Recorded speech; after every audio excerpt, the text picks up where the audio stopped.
పూర్వ గ్రంథాల్లో కూడా తెలియజేయటం జరిగింది. ఇప్పుడు మానవుడు నష్టానికి గురైనాడు. నిజంగా చూస్తే బహుదైవారాధన అనేది భయంకరంగా పెరిగిపోయింది. దీన్ని షిర్క్ అంటారు. అరబీలో చెప్తే ఏమంటారు? షిర్క్ అంటారు. బహుదైవారాధన ఎంతటి నష్టానికి మానవుని గురి చేస్తుంది అంటే, భూమి ఆకాశాలలో ఏ పాపం చేసినా దేవుడు తలిస్తే క్షమించే అవకాశం ఉంది. అంటే పాపాలు చేయమని చెప్పట్లేదు ఇక్కడ. కొంతమంది షిర్క్ తప్ప ఏ పాపమైనా క్షమిస్తాడని పాపాలు చేయడం మొదలుపెట్టారు దుర్మార్గులు. అదే రాంగ్ అండి. ఆయన తలిస్తే అంటే నువ్వు మంచోడు అయితే, ఏదో పొరపాటున 1-2 తప్పులు చేస్తే, ఇప్పుడు పోలీస్ స్టేషన్ గట్ట ఏదైనా కేసు అయితే ఇప్పటిదాకా వీడి మీద ఏమైనా కేసులు ఉన్నాయా లేవు, పాపం చూస్తే వీడు మంచోడే, క్షమించి ఎస్ఐ గారైనా క్షమించవచ్చు, జైలుకు పోయా కూడా క్షమాపణ ఉంది. అట్లాంటి క్షమాపణ ఇస్తానంటున్నాడు ఇన్షాల్లా. అల్లా తలిస్తే, దైవం తలిస్తే షిర్క్ తప్ప దేన్నైనా క్షమించే అవకాశం ఉంది. కానీ షిర్క్కి క్షమాపణే లేదంటున్నా. ఏంటి షిర్క్ అంటే, ఆ దైవంతో, ఈ భూమి ఆకాశాలని పుట్టించిన దైవంతో, భూమి ఆకాశాలలో ఏ వస్తువునైనా పుట్టించిన దైవంతో, భూమి ఆకాశాలను కానీ భూమి ఆకాశాల మధ్యలో ఉన్న మానవులతో సహా ఏ వస్తువునైనా పుట్టించను లేనటువంటి వారిని ఊహలతో భ్రమలతో వీళ్ళు కూడా ఆ భగవంతుడితో సమానం అని ఎవరైతే నిలబెడతారో, దైవానికి ఇవ్వాల్సినటువంటి ప్రేమ గౌరవం వీటికి ఇస్తారో వారు షిర్క్ చేస్తున్నట్టు. విషయం క్లియర్గా అర్థమైందా? ఎటువంటి ఇంకా అసలు దాంట్లో క్షమించే అవకాశమే లేదు. దాన్ని షిర్క్ అంటారు. ఎందుకు అంటే, భార్యాభర్తల బంధం చూడండి. ఏ జీవికి ఇవ్వనటువంటి కొన్ని హక్కులు, కొన్ని బాధ్యతలు, కొన్ని లక్షణాలు మానవుడికి స్పెషల్గా ఆ దైవం ఇచ్చాడు. సిగ్గుపడటం కానీ, బట్టలు వేసుకోవటం కానీ, భార్యాభర్తల బంధం లైఫ్ లాంగ్ ఉండటం కానీ. అదే ఇప్పుడు మరణం, అక్కయ్య చనిపోయింది. మరణం అంటే ఏంటి? మనిషి అనుకుంటాడు, చెప్తుంటే వినడు, నాకు అన్నీ తెలుసు, వీడేందే చెప్పేది, మీరేందే చెప్పేది అని ఎటకారంగా మాట్లాడతాడు, గర్వంగా మాట్లాడతాడు అవకాశం దొరికితే, లేకపోతే అశ్రద్ధగా మాట్లాడుతాడు, అశ్రద్ధగా వింటాడు. ఈ 3 మనిషికి చాలా డేంజర్. వెటకారము డేంజరే, అశ్రద్ధ డేంజరే, గర్వము డేంజరే. ఎందుకంటే ఇక్కడ మనం శాశ్వతంగా ఉండిపోవటానికి రాలేదు. జ్ఞానం వచ్చిన కాడ నుంచి ప్రతి రోజు అయిపోతుంది, ప్రతి గంట అయిపోతుంది, ప్రతి నిమిషం అయిపోతుంది, ప్రతి సెకండ్ అయిపోతుంది, నెలలు అయిపోతున్నాయి, సంవత్సరాలు అయిపోతున్నాయి. ఆయుష్ అయితే ఎన్నపూసలాగా, ఐస్ క్రీమ్ లాగా కరిగిపోతుంది. ఆయుష్ అయిపోయిన వాడు ఎవ్వడు కూడా ఆయుష్ను పొందలేడు. మన అక్కయ్య కూడా ఆయుష్లో భాగంగానే, విధిరాత్రిలో భాగంగానే అంతవరకే దేవుడు ఆమెకి ఆయుష్ని ఇచ్చాడు. ఇది ఎవరైనా కాదనలేస్తారా? కాదనలేరు.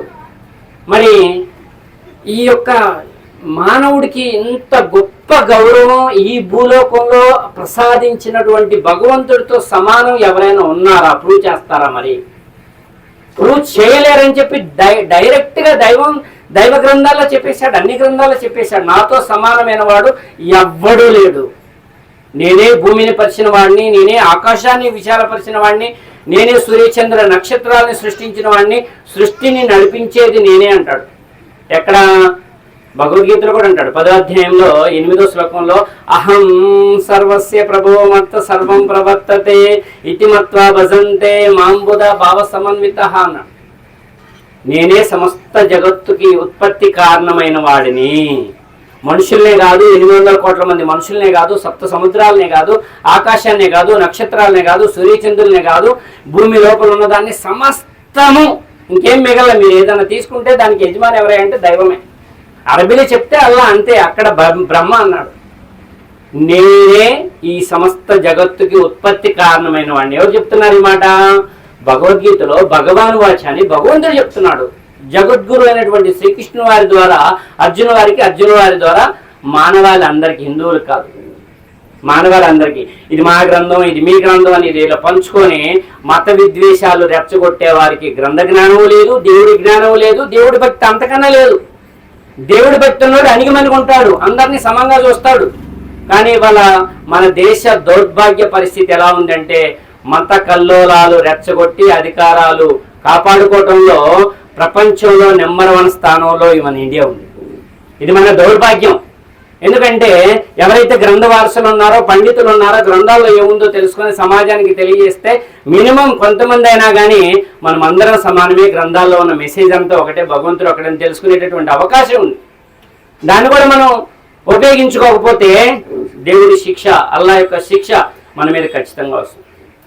ఇక బైబిల్లో కూడా నేనే భూమిని పరిచిన వాడిని, నేనే విశాల పరిచిన వాడిని, ఆకాశాన్ని సమస్త దైవ నెహెమ్యా 9:6 చెప్తాడు. దైవదూతలు అందరూ నాకు నమస్కారం చేయుచున్నారు, భూమి ఆకాశాల్ని నేనే సృజించాను, ఆకాశ సైన్యం అంతయు నీకే నమస్కారం చేయుచున్నది, నీలాంటి వాడు ఎవ్వడును లేడు. అక్కడ యెహోవా అన్నాడు, అది హెబ్రీ భాష. అర్థమవుతుందా? ఒక గ్లాస్ మంచినీళ్ళు ఏంటి చెప్తాను మీకు వివరంగా, షార్ట్లో మీకు చెప్పాలని నేను ట్రై చేస్తున్నాను. మళ్ళీ మీకు ఎలాంటి అవకాశం వస్తుందో రాదో అని కొంచెం టైం తీసుకుంటే క్షమించాలి. అర్థమవుతుందా?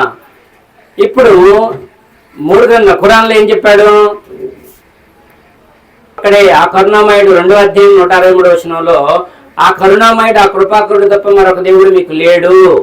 అర్థమవుతుందా? ఇంకా 2వ అధ్యాయంలో 21వ వచనంలో 22వ వచనంలో, మానవులారా మిమ్మల్ని మీకు పూర్వం వారిని పుట్టించిన మీ దైవానికి భయపడండి. మీ అల్లాకి, అల్లా అంటే దైవానికి భయపడండి. ఆయనే భూమిని పరిచాడు, ఆకాశాన్ని పైకి లేపాడు, పైనుంచి వర్షం కురిపిస్తూ మానవులందరినీ, జీవులన్నింటినీ పోషిస్తున్నాడు.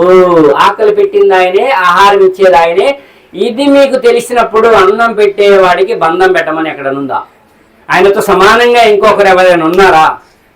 ఎవ్వరూ లేరు. పెళ్లి చేసుకున్న రోజు నుంచి భర్తతో సమానమైన వాళ్ళు ఎవరూ లేరనే విషయం అయితే మనకి క్లియర్గా అర్థమైంది. కానీ ఆ పెళ్లి చేసుకోవడానికి కన్ను లేకపోయినా, మూగోళ్ళైనా, కాళ్ళు చేతులు లేకపోయినా, ఏ అవయవం లేకపోయినా ఆ వచ్చేవాడు మన ఎన్నోకలు పెట్టేవాడు, రాకపోయేవాడు అనేటటువంటి ఆ ఆలోచన అర్థమవుతుందా? శరీరం అంతా మంచిగా ఉండాలి, అన్ని అవయవాలు బాగుండాలి. అర్థమవుతుందా? ఇంకా ఎంతో కొంత కొన్ని బంధాలు ఉన్నాయి. ఎంతో శ్రమకొచ్చి అమ్మాయి వైపు అబ్బాయి వైపు మధ్యలో వాళ్ళు మాట్లాడి పెళ్ళిళ్ళు చేస్తే, ఆ పెళ్ళిడికి వచ్చిన తర్వాత పెళ్ళిళ్ళు చేస్తే ఆ భర్తతో సమానమైన వాళ్ళు ఎవరూ లేరు అనేటటువంటి విషయం ఎంత గట్టిగా నమ్మామో అంత గట్టిగా అమలు చేస్తున్నాం. అవునా కదా?